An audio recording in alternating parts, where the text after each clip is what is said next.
নমস্কাৰ, আকৌ এটা নতুন ভিডিঅ'লৈ আপোনালোকৰ মাজলৈ। এয়া সৰস্বতী পূজাৰে ভিডিঅ' হয়। আজি কাৰণ আপোনালোকক দেখাব গৈছোঁ সৰস্বতী পূজাৰ দিনাখনি আমাৰ কলিজাই কিনো খাম বুলি ক'লে তাকে আপোনালোকক বোলো দেখাওঁ। আৰু চাওকচোন আমাৰ কলিজাই ইমান ধুনীয়াকৈ একদম মানে কিতাপখিনি সামৰি আৰু সজাইছে। বহুত ভাল লাগিলে দেখি, মই বোলো আপোনালোককো দেখাওঁ। আৰু মায়ে ধুনীয়াকৈ পায়স আৰু শৰাই আগবঢ়াই দিলে, তাতে একদম থ'বলৈ দিছে আৰু চাকিও জ্বলাবলৈ দিছে কলিজাৰ কিতাপৰ ওচৰতে। আৰু ফুল চুলটো ধুনীয়াকৈ কিতাপৰ ওচৰতে সজালে, একদম মানে দেউতাকে আনি দিলে। আৰু তাত ঘৰত সেৱা কৰি পেলাই স্কুললৈ যাবলৈ দেউতাকে তাক লৈ আহিলে। আহি স্কুলতো বোলে মিছে তাক সেৱা কৰাই দিলে, একদম মানে ধূপ জ্বলালে, তাৰ বিৰাট ফূৰ্তি। আৰু স্কুলতো একদম ধুনীয়াকৈ ফুল দিলে বোলে, তাৰ মনটো বহুত ফূৰ্তি। এয়া পিছে এতিয়া দেখিছেনে পালেং শাক, মানে কলিজাই কৈ থৈ গৈছিলে যে পালেং শাক বনাবলৈ, মানে আমাৰ কলিজাই শাকজাতীয় বস্তু বিৰাট ভাল পায়। পালেং শাক বনাবলৈ কৈ থৈ গৈছে আৰু লগতে কৈ থৈ গৈছে পুৰি বনাবলৈ। পালেং শাকৰ লগততো পুৰি খাই ভাল নালাগিব, সেইকাৰণে ভাবিলোঁ পালেঙৰ পুৰি বনাই দিওঁ।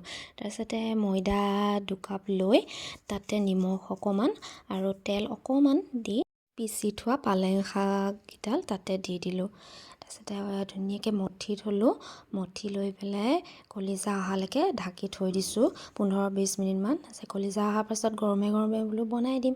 ইয়াৰ পিছে কলিজা অহাৰ পিছত চাইছোঁ সেইখিনি অলপ দূৰটো মানে কোমল হ'ল। উপায় নাই আৰু, হ'ল যেতিয়া কোমল আৰু তেনেকেই বোলো মঠি মেলি বনাই লওঁ। কোমল হ'ল যদিও বাৰু পুৰিকেইটা বেয়া হোৱা নাছিল, কাৰণ পুৰিকেইটা পালেং বা বিট এনেকৈ কিবা কিবি দি দিলে পুৰিকেইটা খাবলৈও ভাল হয়। কলিজাই ভাল পায় তেনেকৈ খাই, বনাই দিওঁ মাজে মাজে। তাতে অকণমান ময়দা মানে ছটিয়াই লৈ পেলাই পুৰিকেইটা বেলি ল'লোঁ। অকণমান বেলোতে অকণমান কষ্ট হৈছে আৰু, কিন্তু বাৰু পুৰিকেইটা ফুলিলে ভাল লাগে। আমাৰ কলিজাইও খাই ভাল পায়। আপোনালোকে বাৰু এনেকৈ বনাই নে? মাটিকাদুৰি, খুতৰা, মানিমুনি, কেতিয়াবা মই ব্ৰাহ্মী শাকো কুটি লৈ আটাৰ লগত মিলাই পুৰি বা ৰুটি বনাই দিওঁ। তেনেকৈ বনাই দিলেও মানে ল'ৰা ছোৱালীবিলাকে কিন্তু খায়।